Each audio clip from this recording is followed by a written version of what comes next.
আসসালামু আলাইকুম রহমতুল্লাহ বারাকাত। আলহামদুলিল্লাহ, একটা কাজ শিখছি যেটা গরমে কাজে লাগে, শীতে না। যত গরমের তাপমাত্রা বাড়বো ততই আমাকে মানুষের কাজে লাগে। কারণ আমি যে এমন একটা কাজ শিখছি যেটা মানুষকে আরামদায়ক দেয়, মানুষকে ঠান্ডা করে, সেটা হলো এয়ার কন্ডিশন। এসির অবস্থা দেখেন। এই ছাদে আমি আর আমার টুলস আর গ্যাস সিলিন্ডার ছাড়া আমার আর কোনো সঙ্গী নেই।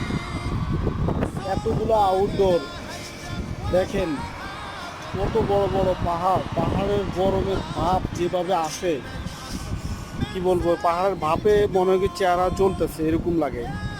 প্রচুর পরিমাণ গরম ভাই। এখন 48-এর উপরে তাপমাত্রা চলতেছে। সবাই রুমের থেকে